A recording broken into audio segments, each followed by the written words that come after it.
Halo, oke, selamat malam, selamat malam, eh, teman-teman sekalian ya. Ya kita mulai malam ini ya untuk edisi perdana kita ya. Mohon maaf sedikit keterlambatan karena jaringan ya. Tapi mudah-mudahan kedepannya lancar ya. Saya akan coba undang satu narasumber malam ini. Beliau sudah cukup lama berkiprah di dunia jurnalis, berkaitan dengan tema kita malam ini ya, karir dan profesi. Kita akan angkat jurnalis fotografer. Nah, kawan kita ini bercimpung di dunia jurnalis itu udah lumayan lama ya, udah ada puluhan tahun deh. Wah, udah master dah kayaknya ya. Ya, kita layak dengar nih ya apa tips-tips dia, eh, sehingga sehingga bisa berkarir selama itu ya. Oke, saya awali aja ya. Saya perkenalkan diri, saya Yus Kusnadi. Beberapa teman mungkin sudah kenal, terutama yang follow Avatar Fotografi. Saya memang mengelola IG ini, dan IG ini diperuntukkan untuk teman-teman fotografer yang berprofesi di bidang fotografi apapun gitu ya, untuk sama-sama berbagi pengalaman tentang profesinya dan karirnya gitu ya. Nah, ini edisi pertama kita live. Mudah-mudahan dari narasumber yang saya hadirkan malam ini bisa menjadi inspirasi buat teman-teman sekalian, bisa menjadi starting point ya untuk bisa berkarir, terutama di bidang jurnalis foto. Saya akan coba undang ya narasumber kita malam ini.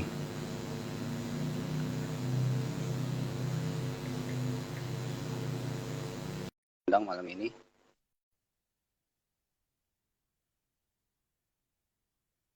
Ya, mudah-mudahan beliau juga online. Sudah online rupanya.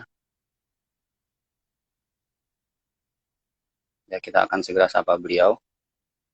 Terima kasih yang sudah join. RW Sunbio ya. RW Sunbio ya. Kalau nggak salah sebut, mohon maaf.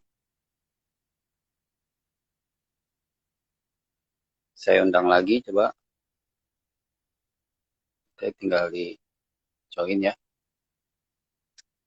Saya udah invite, tinggal nunggu Mas Tatannya ini. Halo Mas Tatan, halo.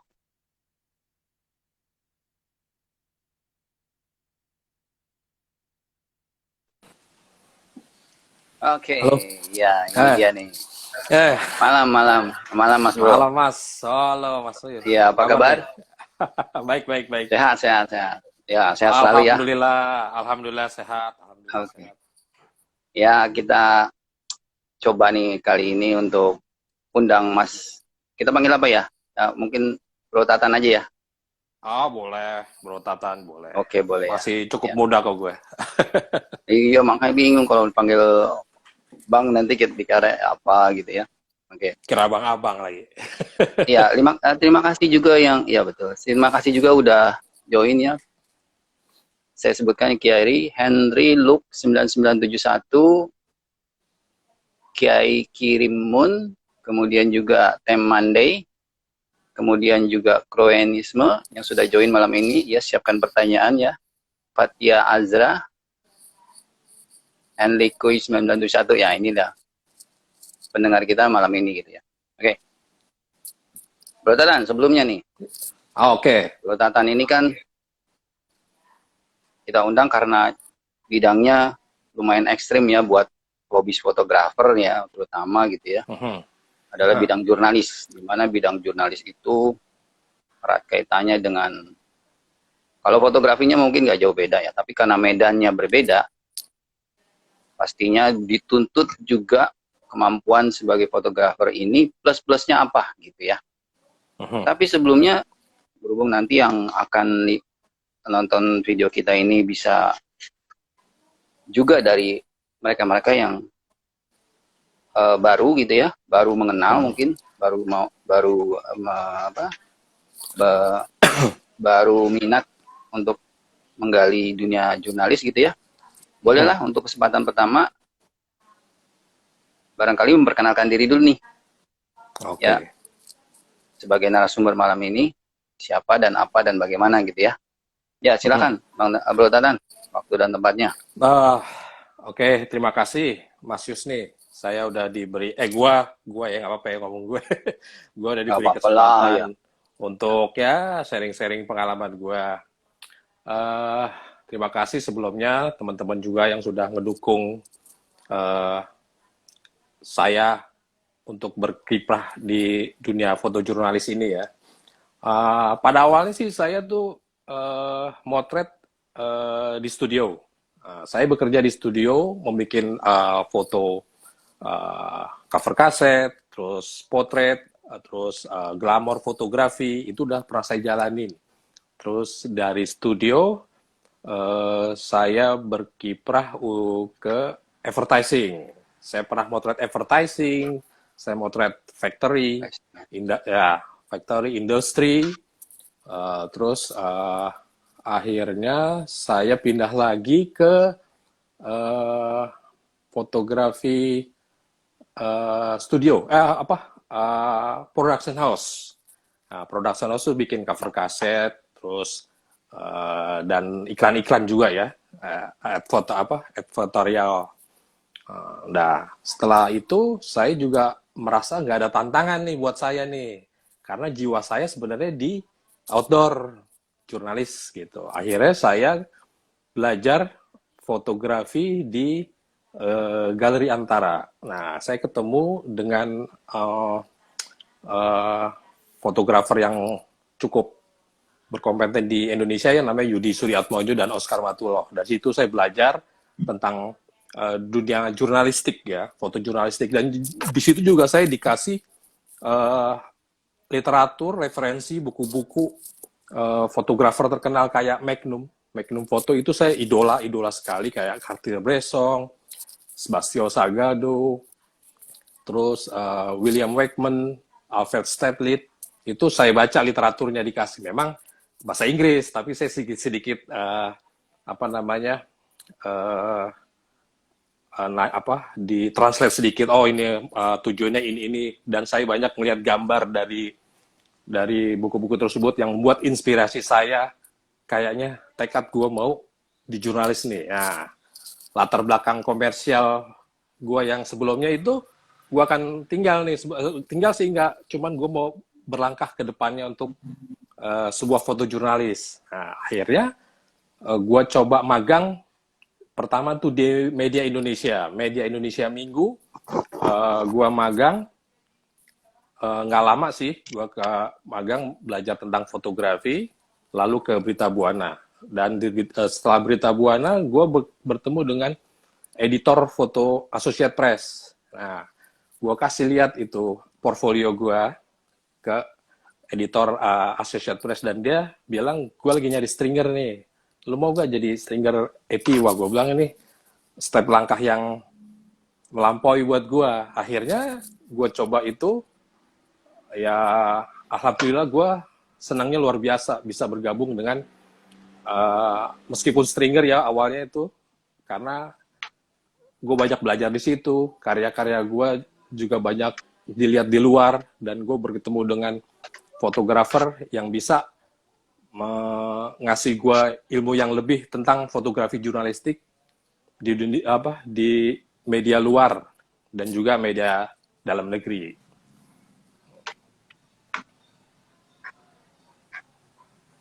Oke, Bro Tan. Buat teman-temannya sudah join, main bertambah ya. Boleh disiapkan pertanyaan, mumpung ada masternya nih ya di sini. Jadi kita korek abis nih apa isinya ya, biar beliau sendiri yang jawab langsung gitu ya. Jadi jangan ragu untuk menyiapkan pertanyaan, dan nanti akan saya bacakan ya pertanyaannya, dan kita akan dengarkan jawaban langsung dari Mas Bro kita ini. Oke, jadi awalnya memang gini ya, tadi saya sedikit nangkep nih. Kalau pandangan saya melihatnya, orang yang berkarir di foto jurnalis itu awalnya justru bidang jurnalistik dulu yang dia geluti pekerjaannya gitu ya. Baru kemudian karena bidang jurnalistik itu membutuhkan fotografi, salah satunya ya kan, mungkin reportase juga ada, yang menulis juga ada. Ya. Justru karena dia merasa ada kepentingan di fotografi dan kemudian belajarlah tentang fotografi, itu yang saya tahu. Tapi kalau Bro Tatan ini kebalik nih, rupanya Bro Tatan ini justru masuknya ke ranah fotografi yang udah berbeda-beda genre lah ya gitu ya, dari studio, kemudian ke komersial, kemudian ke apalagi tuh ya, liputan juga mungkin pegang juga tuh ya. Nah, semua fotografi itu digeluti, tapi kemudian akhirnya malah kepincut di bidang jurnalistik. Ya. Betul begitu ya? Betul begitu ya? Dan justru jurnalistik inilah yang menjadi pilihan hidup beliau ini. Sampai nggak apa ya, nggak meninggalkan profesinya. Setahu yang sepanjang yang saya ketahui, beliau ini cukup setia di dunia jurnalistik itu sampai detik ini, karena saya kenal beliau ini sejak 19 berapa ya, malum nih ya, bisa kebaca umur nih kalau udah nyebutin awal karir ya, 94 kalau nggak salah, 1994, jauh sebelum Krismon. Waktu itu saya sudah kenal beliau. Itu sempat juga kita ada di satu tempat studio gitu ya. Nah, saya kenal beliau di sana, dan kemudian beliau resign, beliau kemana, melalang buana, saya pun kemana-mana gitu ya. Ya ketemunya mungkin sekitar 5 tahun terakhir ini gitu ya. Ternyata masih di bidang yang sama, jurnalistik. Itulah amazingnya saya dengan beliau ini, makanya saya undang beliau malam ini menjadi narasumber kita. Buat teman-teman yang sudah join, terima kasih. Pertanyaan-pertanyaannya, ada juga yang bertanya nih, boleh ya saya selak sedikit ya, dari Henry Luke 9971. Beliau nanya, gini Om, pengalaman yang paling berharga selama jadi pewarta foto itu apa ya? Pengalaman berharga nih, apa nih Bro? Ya kalau pengalaman berharga ya, kalau paling sedih itu liputan disaster. Itu kita mental harus siap. Bencana ya? Disaster bencana. Itu mental kita harus siap. Karena kita udah bakalan nggak tidur. Karena ya tempat penginap hotel itu udah nggak ada. Mau nggak mau kita, dulu saya pernah pengalaman sekali, saya tidur di lapangan. Di lapangan, di kantor. Waktu di mana itu? Waktu disaster di mana? Palu. Itu nggak ada, Palu hotel itu karena tsunami. Palu, Sulawesi ya? Tsunami. Sulawesi ya? Iya, Sulawesi. Iya, Sulawesi. Karena di situ, karena di situ udah nggak ada tempat untuk bermalam ya. Mau nggak mau kita cuman gelar alas koran tidur. Ya langitnya tuh bintang, kita untuk tidur di situ. Karena udah nggak ada hotel, kita udah menempuh perjalanan jauh. Karena waktu itu kan pesawat ditutup, akhirnya kita lewat darat tuh, dari Poso kita menuju ke Palu tuh lewat darat. Itu dua gunung naik tuh udah kecapean, akhirnya udah sampai tempat, itu hotel udah nggak ada, kita udah nggak bisa sewa hotel untuk sementara itu. Kita udah bawa tenda sih, kita bawa tenda, karena bawa tenda segala itu udah siap. Jadi karena itu sebelumnya kita udah prepare, karena udah pengalaman yang sebelumnya ya. Kita tidur itu, makan pun juga susah, nyari makanan itu setengah mati. Tapi saya bekal biskuit, saya bawa biskuit sampai begitu ya. Ya sampai begitu. Terus setelah itu kita besoknya juga nggak mandi, kita cuci muka, bawa odol, gosok gigi, jalan, cari lokasi yang medannya berat. Nah, dari situ pun kalau kita udah dapat gambar, ngirimnya juga problem nih. Buat kita tuh ngirimnya problem. Untungnya ya karena kan sinyal nggak ada. Mungkin waktu itu gedung Telkomnya juga rusak. Ya, gedung Telkom namanya rusak. Bencana ya. Ya, jadi mensiasatinya itu untuk ngirim gambar, karena kan kita berita hitungannya dengan waktu. Itu waktu kita harus segera kirimnya. Udah ditunggu fotonya. Jadi kita bawa set phone. Apa tuh? Nah, apa tadi? Set phone, satelit phone. Set phone kayak Bigen. Jadi ada perangkat untuk sinyal. Handphone yang antenanya segede spidol itu. Iya, tapi gue nggak pakai itu. Gue pakai ada alat namanya Bigen. bikin Oke, kotak oke. kecil sih, kotak kecil segini nih. Ada antena dikit itu kita arahkan.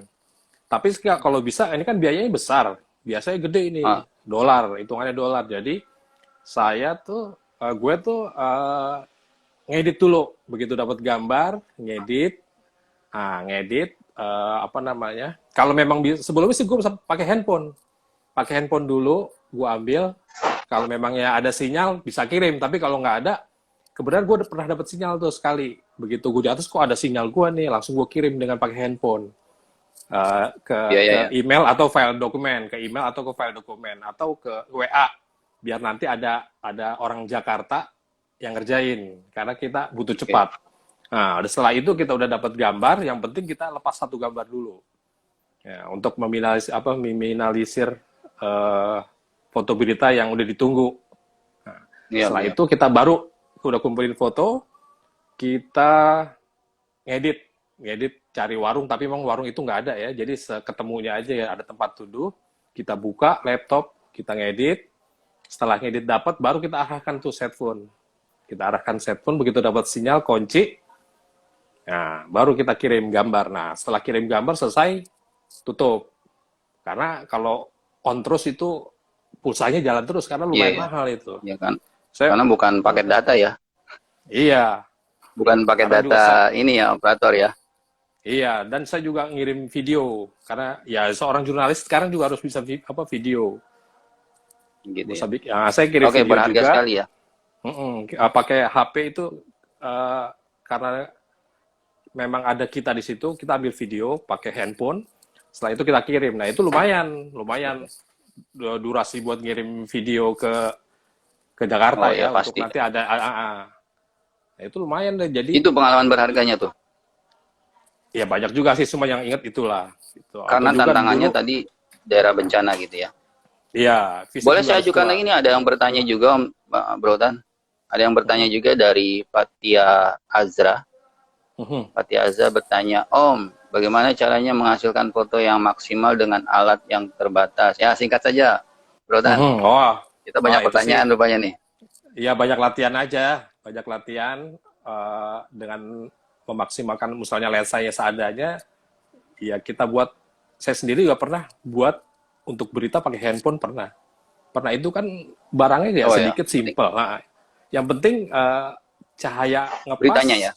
ya cahaya ngepas, komposisi oke, ya layak bisa. Oke. Gue juga pernah motret waktu itu pakai handphone di kereta api karena kalau kalau kita ngeluarin kamera besar pasti minta izin. Jadi yang simpel-simpel aja juga bisa dibikin. Saya bisa beberapa kali Mm-mm.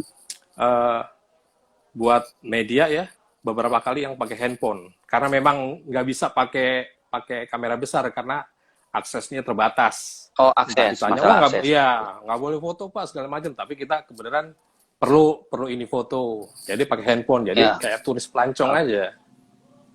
Ada juga nih pemirsa kita yang Hmm, bertanya nih dari Nur Maulana Yusuf. hmm. Pertanyaannya, Om Tatan bisa share referensi tempat magang di bidang foto advertising. Bolehkah? Wah, kalau Tempat magang advertising, bidang foto advertising. wah, kalau kalau sekarang saya kurang tahu deh karena saya sudah lama nggak berkecimpung di advertising. Kebanyakan sih advertising pakai stok-stok foto saya yang lama. Kalau dia bilang, lu punya foto tentang mainan anak-anak, main gundu, main apa ya, paling itu aja sih. Untuk magang saya kurang kurang paham nih, karena saya udah lama Iya. nggak berkecimpung di dunia advertising. Mungkin Mas Yus Oke, kan Nur dulu Nur advertising Maulana juga. Yusuf. Aduh, jangan buka kartu nih. Ya, teman kita nih Nur Maulana Yusuf ya. Oke, kebetulan bidangnya ditanya foto advertising ya. Ya, nanti kita Mhm. cariin ya narasumber yang justru di komersial foto ini harusnya nih advertising. Ya, Ya memang saya saya sempat sih. udah Saya ngejalanin sempat aja sih. sih. Oke. Udah Saya lama lanjut nggak ya sama berkecimpung di materi sana. kita. Nah, Sama materi kita yang lain nih. Ada gini juga nih ya. Ini kan jurnalis foto ya sebenarnya. mhm. Jurnalis foto itu apa itu? Jabatan, sebutan atau apa? Apa boleh dideskripsikan lah Hmm, jurnalis foto ini ya apa? Karena kan kalau ada wedding ya foto, pekerja commercial foto foto, ya, fashion foto. Jurnalis foto ya pewarta foto. Jadi pewarta yang mengambil gambar yang mempunyai nilai berita. Yang berita itu apa namanya, berbentuk image atau gambar yang menceritakan sesuatu peristiwa. Jadi misalnya peristiwa ada bom di Jakarta, nah si pewarta datang menggambarkan tentang apa namanya chaos bom yang diledakkan, misalnya di hotel A atau hotel B. Itu kerjaannya pewarta foto yang membuat berita dengan bentuk foto ya. Oke, jadi fotografer juga, tapi justru foto yang dihasilkan adalah foto yang membawa berita gitu ya. Betul begitu ya? Ya. Oke, lanjut. Masih ada pertanyaan mungkin dari apakah karir fotografer masih menjanjikan untuk Mas tanyakan? Oh, ini dari sekali ya bolehlah dari Fatia Azra nih lumayan aktif pertanyaannya, Bro. Oh ya. Apakah karir fotografer masih menjanjikan untuk masa yang akan datang? Wah, kalau nggak menjanjikan saya nggak mungkin live ya. Ya dijawab yang narasumber ya, kan. Ya. Alhamdulillah sih sampai sekarang saya bilang sih menjanjikan. Ya lumayan lah. Ya nggak relatif sih kalau misalnya bicara dengan angka relatif, tapi tetap bisa survive dari foto. Banyak sih Begitu bisnis dari foto tuh banyak, iya banyak. Nggak usah takut. Oke, ya pertanyaan saya hold dulu ya sebentar ya, agak banyak sih ya sebenarnya. Ya nanti kita sampaikan lah ya. Yang menjadi poin saya berikutnya adalah begini Mas Bro. Tadi kan udah Bro ya, Mas Bro. Lingkup profesi foto jurnalis itu lingkup profesinya apakah foto doang gitu ya? Namanya foto jurnalis, fotografer jurnalis itu apakah cuma itu aja gitu? Oh, enggak juga sih. Sekarang fotografer jurnalis ya, sekarang dituntut untuk nggak bisa foto aja. Jadi itu kayaknya multitasking lah. Jadi foto jurnalis sekarang udah harus bisa bikin ya berita ya, caption sedikit untuk menerangkan apa yang dia foto. Terus apa namanya, bisa juga sedikit interview buat narasumber yang dia foto. Terus apa lagi ya? Apa namanya, bisa video juga video sedikit, dan yang penting sekarang nih drone. Sekarang banyak foto jurnalis yang mendalami drone betul. Juga, jadi semua dibikin jadi satu. Nah itu jadi istilahnya multimedia, jadi dia bisa semuanya tuh. Multimedia nah, itu, ya. Sekarang biasanya apa namanya media lebih suka yang disebut namanya VJ, video jurnalis. Jadi dia semuanya bisa. Oh, video jurnalis. Video. Dia perkembangan dari fotografi juga, dari demotret bisa, video bisa. Sekarang banyak teman saya yang udah nguasain itu. Jadi dia video bisa, terus apa namanya nulis foto, apalagi foto ya. Terus sama terakhir itu drone, dia main drone. Jadi komplit tuh. Jadi satu kerjaan, satu itu diborong sama dia. Gitu kasihan ya. Yang lain nggak kebagian. Ya. Tadi kan Bro Tatan sebut nih, Bro Tatan kan di Associated Press ya, betul ya? AP itu Associated Press ya? Iya. Itu kantor berita gitu ya? Oke, kantor berita. Jadi Bro Tatan ini bekerja di sebuah kantor berita, betul ya? Namanya Associated Press. Iya. Oke, kemudian memangnya kantor berita itu apa aja gitu ya? Apa bedanya kantor berita dengan media? Apa bedanya kantor berita dengan stasiun TV gitu? Apa bedanya tuh? Kalau menurut orang awam ini pertanyaan nih Om.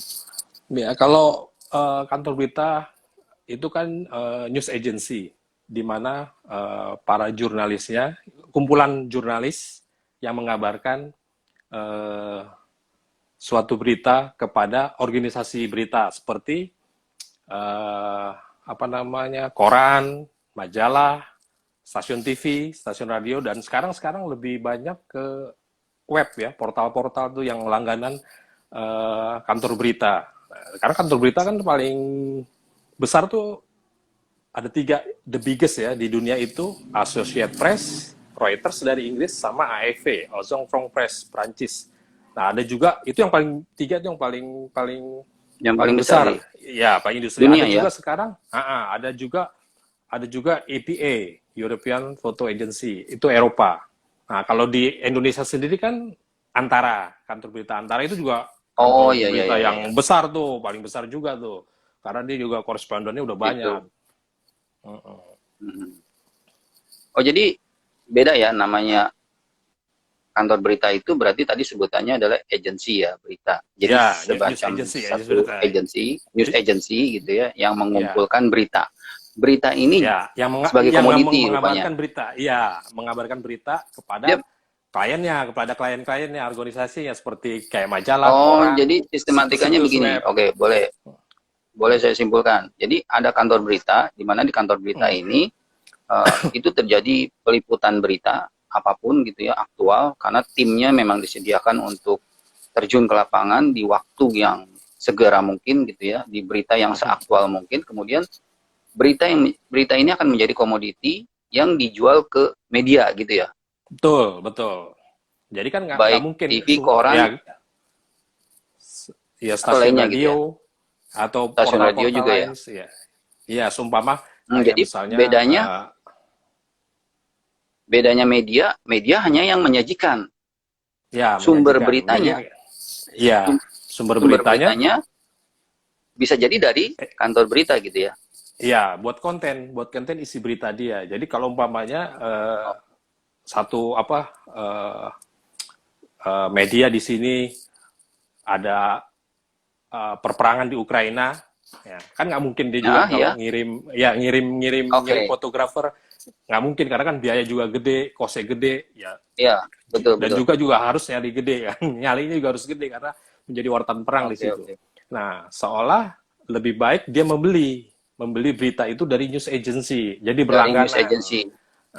Buat Hmm. konten isi berita di medianya yang dia nanti dibaca oleh pembacanya. Oh Tuh. gitu ya. Oh begitu ya. Oh Jadi jadi dia udah berlangganan. jadi udah satu industri ya. Ya, industri Rupanya sudah berita pasti ini jadi satu industri. industri ya. Oke, Industri. oke baik, baik, baik. Cukup membuka nih wacana Ya, wawasan kita tentang makanya tadi yang jurnalis bilang foto. Alzara buat apa yang ke depan untuk menjadi Apakah fotografer yang masih nggak usah takut. menjanjikan Ya masih menjanjikan iya karena iya udah iya. jadi industri, jalan Berita terus kapanpun ya. mekanismenya. Ya, setiap Pandemi hari pun pasti ada berita ya. berita. Oh, itu berita. Nah, itu Oke. juga Ya, bencana. jadi buat apa namanya pegangan seorang fotografer juga yang harus ekstra hati-hati, yang harus ngeliput eh, misalnya di rumah sakit tentang pandemi ini. Hmm. Oke oke oke. Tadi ada yang bertanya tuh magang ya. Nah mungkin juga saya bertanya juga nih. Kalau fotografer nih udah punya skill fotografi, kemudian tertarik dengan kayak kayak Bro Tatan juga tadi tertarik dengan dunia Hmm. jurnalis, wah kayaknya lebih menantang nih fotografer kan Hmm. biasanya begitu ya. Ya. Nah, ini lingkupnya beda nih gitu ya, karena Hmm. betul-betul peran seseorang gitu ya dalam mengambil berita itu harus harus karena seseorang dari tangan dia dari dialah berita itu bisa disajikan. Kalau fotografer lain kan kemungkinannya apa ya? Kalau di trap di apa ya di ya mungkin kalau di komersial itu ya tadi yang disebut advertising foto gitu ya itu udah di arrange gitu ya dari modelnya Ya. dari lokasinya dari wardrobe dari makeup dan sebagainya gitu ya kemudian fotografer hanya tugasnya ambil gambar tapi kalau Betul. di jurnalis fotografer inilah yang harus proaktif mencari gambar gitu ya di lokasi Ya. berita begitu ya Betul. oke Dituntut nah kreatif kalau ya. ah, nah kalau sekarang nih udah skill fotografi terus tertarik dengan dunia dunia jurnalis itu kemana larinya tuh mau ngapain dulu gitu loh Ya apa yang harus kalau dilakukan seorang fotografer yang mau beralih berkarir di dunia jurnalis ini jurnalis foto khususnya gitu ya untuk sementara sih sekarang udah ada medsos ya bagi mahasiswa-mahasiswa yang baru mau motret terus ya mau betul publish di mana nih. Nah, itu bisa startnya dia mengembangkan keterampilan dia, skill dia di bidang foto jurnalis. Eh, Setelah acara kampus saja, acara kampus dia motret atau enggak dia bisa publikasikan di media sosial dia, Instagram atau Facebook atau koran kampus atau web kampus atau portal kampus kan sekarang juga ada tuh. Jadi intinya sih belajar motret dulu dan juga banyak baca karya-karya orang, mungkin fotografer lokal atau media. Kita buka situs web itu banyak, ada New York Times ya, bisa juga buka situs Associated Press, Reuters, EPA, terus apalagi tuh AFP, Antara, itu banyak foto-foto yang menarik. Saya sih tiap hari ngeliatin tuh foto-foto dari fotografer luar ya, AP, ya New York Times, Reuters, AFP, apa namanya, Antara dan lain-lain sebagainya. Itu karena buat bekal kita, oh ini begini nih model untuk foto, oh begini. Jadi kita nambah berkembang. Nah, kalau untuk yang baru-baru jangan takut.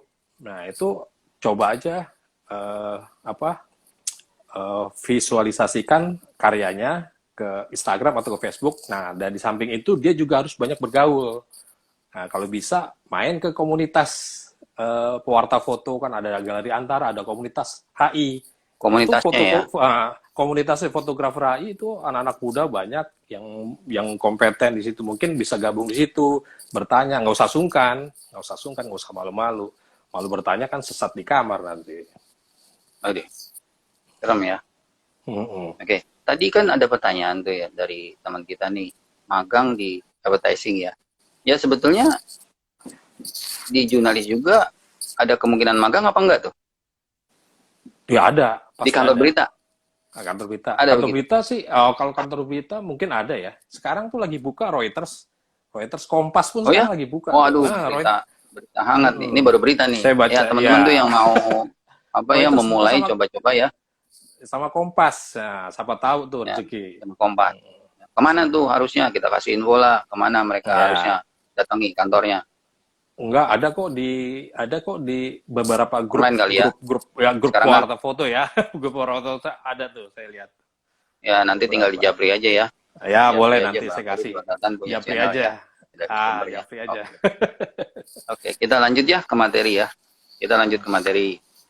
Eh, saya percepat ya, karena waktunya juga kita malam ini coba sampai jam 8.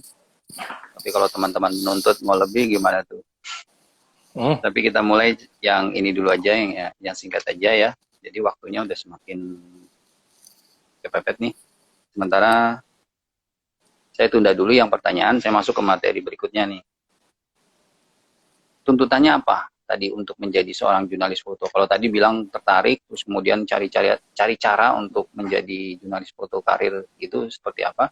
Memang tuntutannya apa kalau di bidang jurnalis foto ini? Dan Ya, apakah standar pendidikan juga mutlak? Karena banyak fotografer kita skillnya tinggi ya, tapi mungkin latar belakang pendidikannya kurang, bro.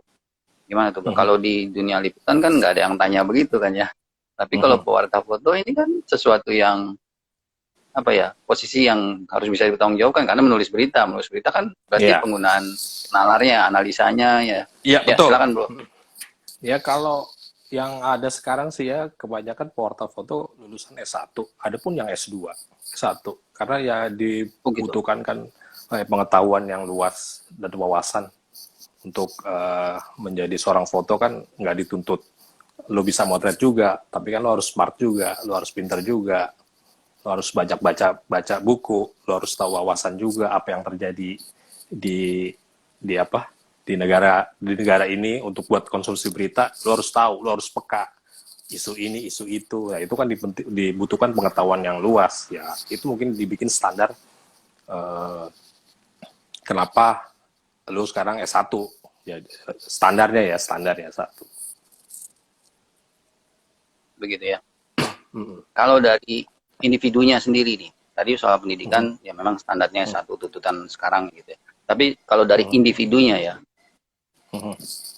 apa yang dituntut dari seseorang itu untuk bisa berkarir di bidang jurnalis? Ya buat contoh aja misalnya kalau untuk liputan ya, liputan itu liputan apa nih? Liputan liputan yang umum ya, liputan wedding. Ah, Seorang itu harus harus standby selama sepanjang acara, sabar menanti momen, kemudian juga mengenali prosesi adat yang berlaku gitu ya, yang dipakai oleh ya. kliennya gitu ya, supaya momen-momen yang ada itu dia dapat gitu, jeli gitu ya.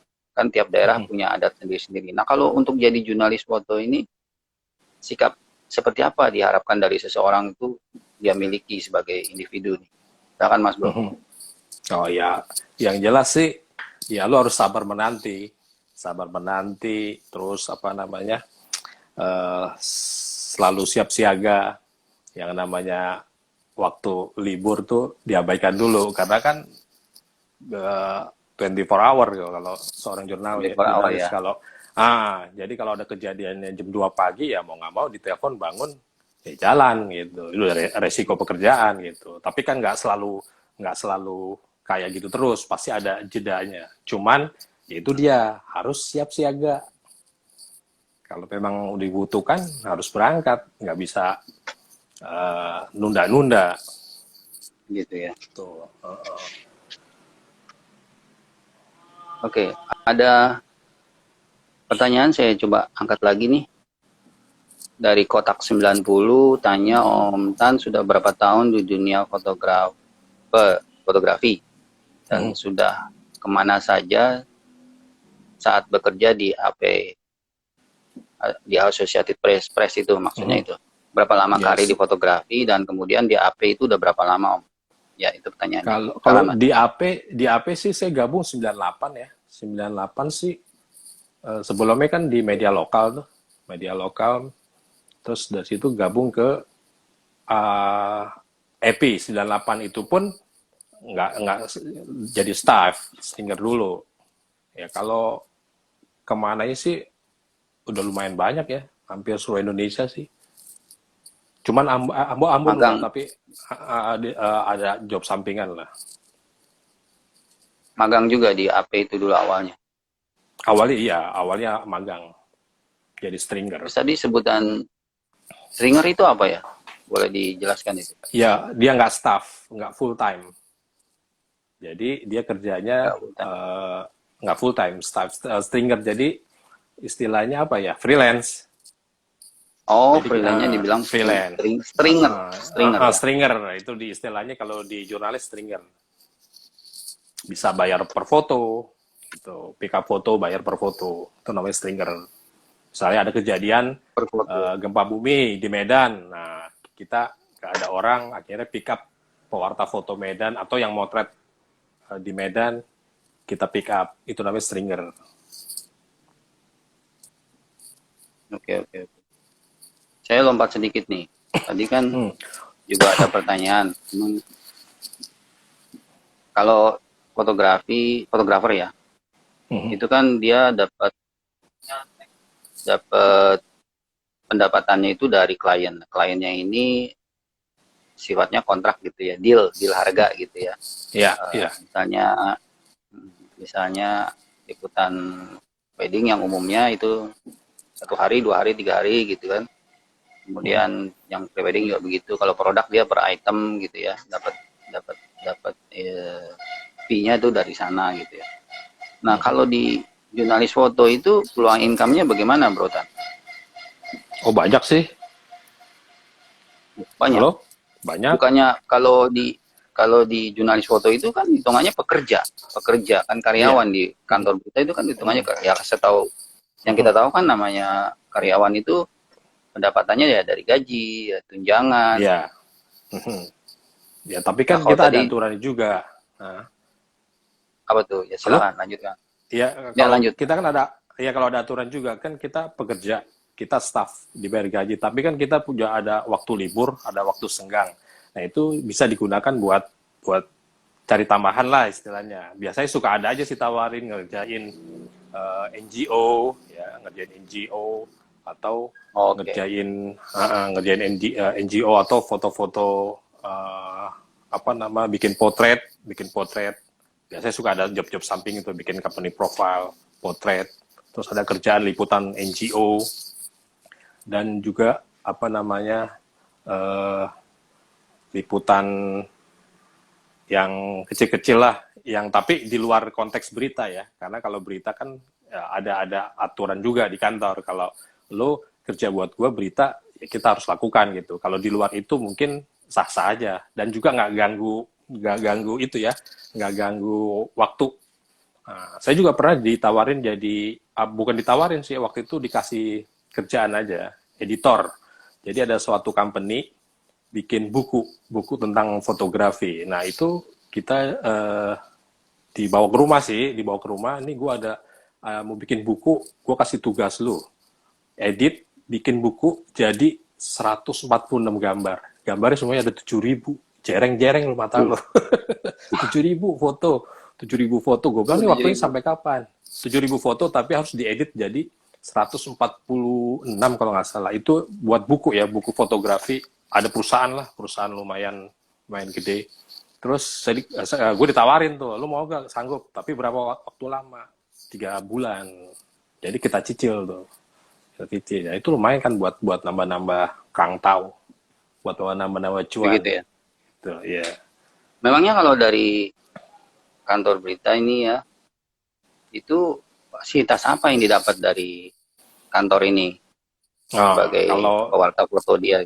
Iya, kalau enaknya kerja sebagai staff di media ya, atau di kantor berita ya lumayan banyak untungnya. Dikasih kamera itu dikasih dua, lensa juga bisa 3-4, sampai lensa tele yang 400-500 itu buat olahraga, itu difasilitasi semua. Jadi kita tinggal jalan, lu bikin gambar yang bagus, lu bikin berita yang bagus, ini alat gue disediain. Sampai laptop, handphone pun dibayarin ya. Itu dikasih fasilitas. Gitu ya? Sampai juga ya apa namanya, internet juga dibayarin. Gitu. Oke. Nah, ini menarik nih. Ya, menarik nih. Kalau fotografer nih, umumnya kan dia swadaya sendiri ya, mengenai alat itu dia beli sendiri ya. Dia investasi sendiri.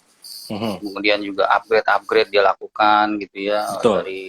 Dari kamera yang levelnya medium gitu ya. Sampai yang full frame gitu ya. Dia kan swadaya sendiri tuh. Ada cuan, ada kelebihan dari fee-nya, dia invest gitu ya. Tapi kalau di jurnalis foto justru sebaliknya ya, disediakan. Disediakan. Karena untuk kan yang staff ya harus. Iya. Untuk yang staff ya. Yang staff, ya. Tapi kalau yang freelance dia modal sendiri. Oh, yang stringer tadi ya? Iya, modal yang sendiri. Yang stringer tadi ya? Iya, modal sendiri. Yang stringer tadi ya. Oke. Oke, menarik. Tadi Bro Tatan juga sempat cerita di waktu-waktu senggangnya juga dapat job ya. Saya job gitu ya. Iya, nah, ini saya jealous nih. Saya mesti bilang nih, saya jealous nih.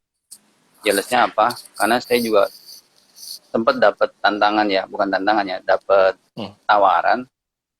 Tapi belakangan kok ya rupanya ada pitching lah gitu ya di advertising waktu itu. Ada pitching. Kita kan nggak semua advertising punya fotografer ya, tapi kebetulan di tempat saya waktu itu ada studio, ada fotografer. Itu kalah pitching dengan perorangan. Kenapa job ini larinya ke perorangan gitu dari klien itu, dari korporasinya? Karena rupanya wartawan, jadi dianggapnya wartawan lebih kompeten tuh. Mungkin untuk substansi fotonya, background wartawan itu menjadi pilihan gitu buat si klien ini untuk bekerja dengan gitu ya. Dibanding kita yang memang di komersial gitu ya. Oke. Terus juga beberapa kali kejadian di liputan wedding ya, itu yang moto justru orang wartawan. Yang moto justru backgroundnya orang wartawan gitu ya. Kenapa nggak ambil fotografer wedding gitu ya? Ya mungkin karena tadi tuh ya, akses ke seorang wartawan itu jauh lebih mudah karena kan networking mereka ya. Iya, betul. Linknya bagus. Teman ke teman, ya linknya tuh luas gitu. Tanpa digali pun udah nyangkut sebagai pewarta atau press gitu ya, press fotografer gitu kan udah mana-mana tuh. Jadi bisa dapat job sampingan, iya sangat gitu ya. Dan juga gue termasuk apa tadi? Nggak, gue juga pernah dapat dari wedding. Jadi ada wedding organizer tuh dia eh, kelasnya cukup gede, kliennya orang kaya semua dia. Nah dia pasti nyari satu Wah, buat fotografer liputan. Nah gue pernah ditawarin tuh, gue beberapa kali ngikut sama dia, lumayan, uangnya lumayan. Lu kerja buat gue, tapi lu fotonya liputan aja. Nah, karena dia tahu seorang jurnalis foto tuh matanya bagus-bagus, angle-nya bagus-bagus, makanya dia berani bayar tinggi. weh, sampai Nah, begitu bayar ya. tinggi, iya. Lu gue bayar. Itu waktu itu yang make ya lumayan deh. Orang-orang kliennya kaya-kaya. Terus dihargain kita, lu motret, lu foto yang bagus, liputan. Jadi yang buat pose-pose itu ada timnya sendiri. Jadi dia ngambil yang buat liputan. Ya, dia seneng dengan apa orang-orang jurnalis foto karena momennya reaksinya bagus-bagus. Makanya dia pakai itu. Cuman gue nggak tahan sekarang karena durasi. Jadi kita harus standby tuh 4:30 pagi, selesai baru jam 11 malam. Nah itu gue nggak kuat tuh. Dulu gue masih jalanin. Kalau kalau sekarang gue nggak kuat, buang waktu buat gue. Karena dengan dapat uang lumayan, tapi badan kita ambruk. Nah, gue juga udah nemuin Iya, kerja dari sejam subuh ya. 2 jam, iya, kerja sejam 2 jam, tapi bisa dapat seperti itu. Wah, lebih baik yang ini gue ambil, gitu. Udah bisa Oh, milih gitu. Bukannya nolak rezeki, ya udah kita bisa balik lagi milih kan, ya, bener ya ya. udah kesehatan juga kita main. Ya, ini juga saya punya asumsi gitu ya, punya asumsi itu dulu dulu kan fotografer gitu, wedding itu cuma dibilang fotografer liputan wedding gitu ya. Tapi Ya, kemudian muncul istilah candid foto. Tahun berapa itu ya? Candid foto itu muncul. Kata-kata candid foto itu jadi trending gitu. Tiba-tiba jadi ya. trending. Fotografernya candid nggak gitu kan? Bisa ngambil candid nggak? Ada Oh foto-foto iya, candidnya apa enggak gitu kan? iya betul. Ya karena Biasanya kalau orang-orang jurnalis foto tuh sifatnya yang pakai liputan itu candid kan, dia. ah, nah ini dia nih, justru istilah candid foto itu lahir pada saat seorang wartawan diajak moto wedding gitu ya. Ya Ya, habitnya itu ya, nama wataknya gitu ya, yang diambil angle-angle yang nggak dilihat fotografer justru ya. Karena second second apa ya, second point of view gitu ya, ya betul. alternative point of view yang diambil begitu ya.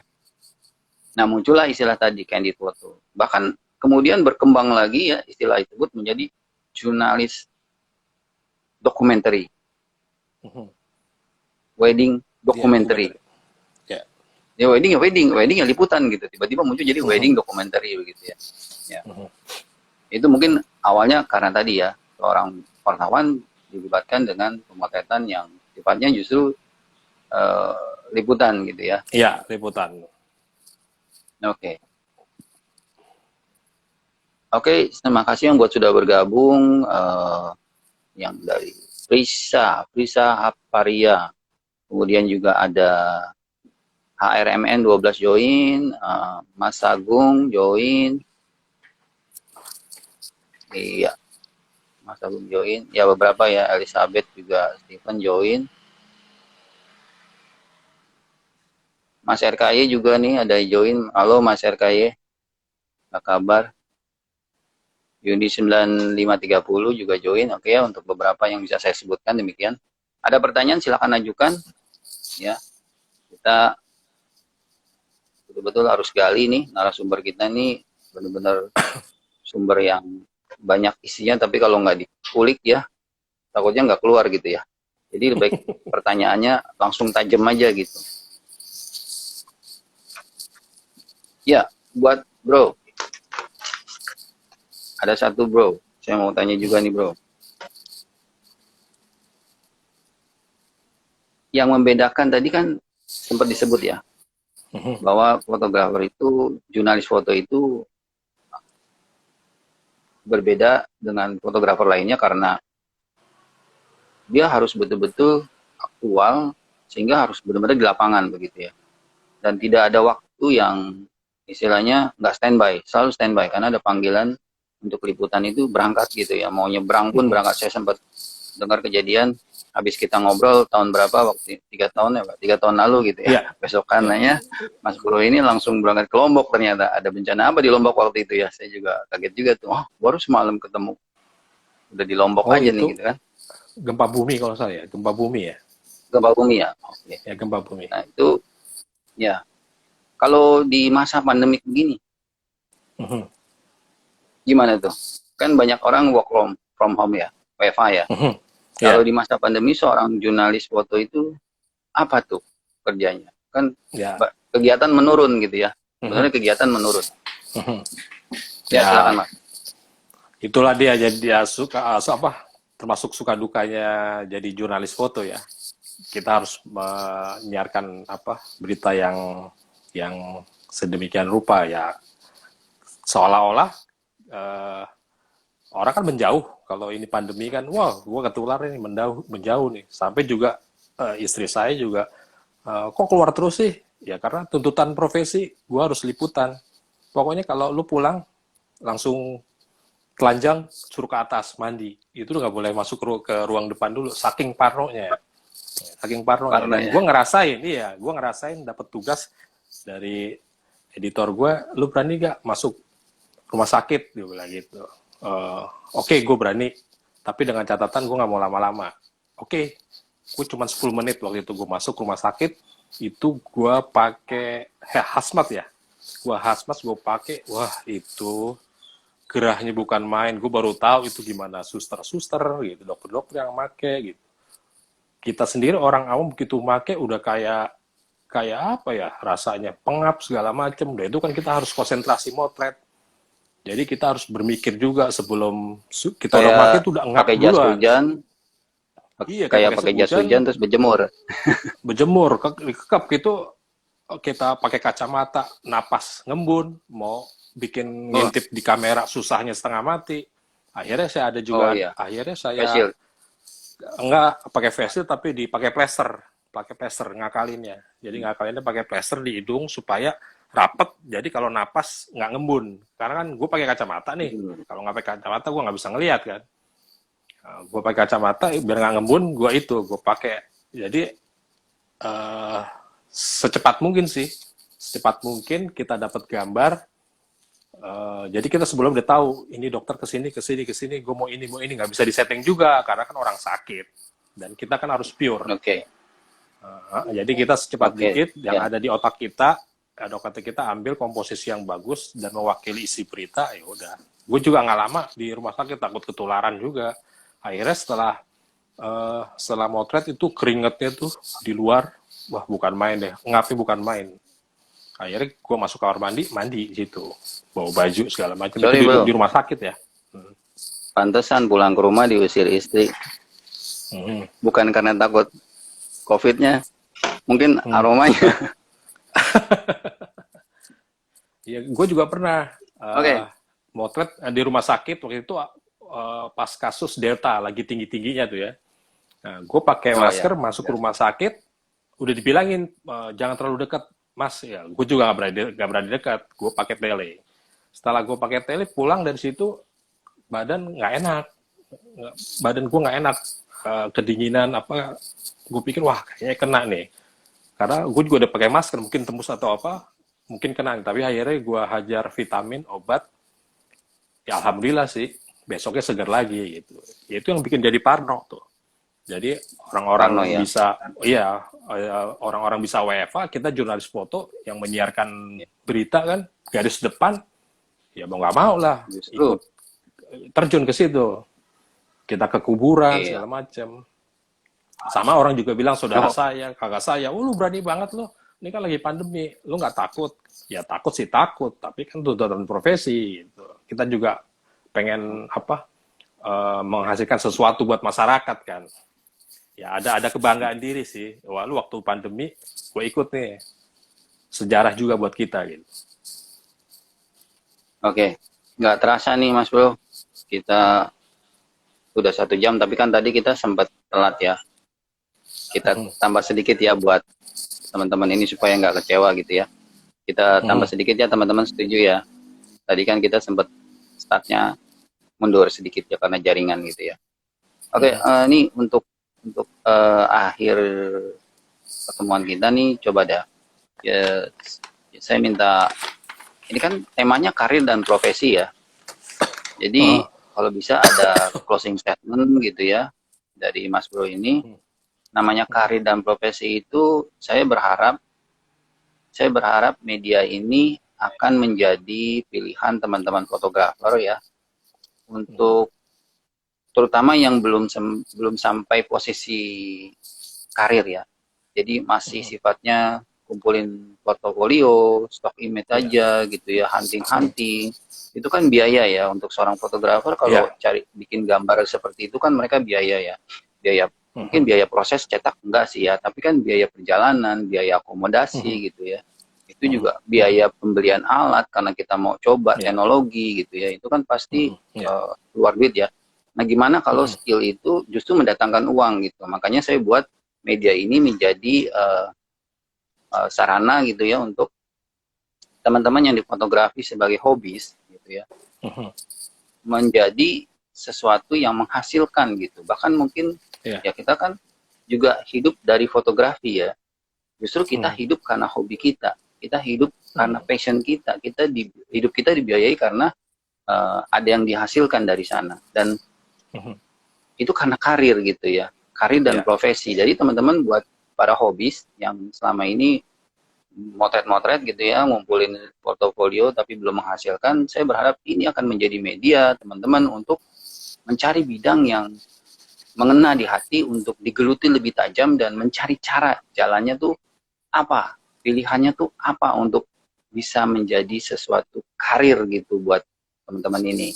Kalau tadi di bidang jurnalis udah disebutin tuh ya, salah satunya adalah dengan menjadi stringer, kemudian freelance di beberapa kantor media gitu ya, kemudian magang juga ada gitu buat teman-teman mahasiswa gitu ya. Nah, Bro Tatan ini saya minta untuk kasih gambaran lagi ya, lebih jelasnya lagi ya sebagai closing statement kita ini agar teman-teman mendapatkan apa yang mereka harapkan dari pertemuan kita kali ini. Silakan Bro Tan. Ya kalau menurut gua sih jangan segan-segan nawarin foto ya, motret. Kita lakukan terus, ngasah keterampilan kita agar foto kita bagus. Yang nggak ada salahnya sih kita kasih, kan di sini juga ada tuh, ada Nur Image, ada apa lagi ya, Pacific Press kalau nggak salah, itu biasanya suka terima fotografer freelance, tapi memang dia sistemnya nggak langsung dibeli, tapi paling tidak karya kita tuh ada di webnya dia, istilahnya dijual, didagangin. Nah jadi nggak usah segan-segan, kita motret nawarin aja terus, suatu ketika saatnya pasti foto kita akan dibeli gitu ya. Kita sering berbaur dengan jurnalis-jurnalis yang ada di kota masing-masing ya. Ya intinya jangan takut-takut, jangan malu-malu, dan juga sabar. Passion itu penting sih. Nggak ngambil gambar aja, masalah pekerjaan juga, passion juga itu dibutuhkan. Sabar. Oke, terima kasih sekali tuh ya masukannya. Nah, mudah-mudahan juga usaha kita malam ini betul-betul menjadi jalan keluar gitu ya, menjadikan ide gitu ya, inspirasi buat teman-teman yang ingin berkarir di dunia jurnalis. Ya untuk Bro Tatan, siapa tahu yang belum sempat tahu ya, ini akun IG-nya ya, Tan Syukrana. Oke, dicari aja, di follow, jangan lupa. Kemudian ini avatar fotografi yang menjadi media kita malam ini, dan saya sebagai host ya, dicari IG-nya, baca ya. Kemudian juga terima kasih buat potret-potret teman-teman kita yang udah bantu saya untuk membuat segalanya ini menjadi terlaksana gitu ya.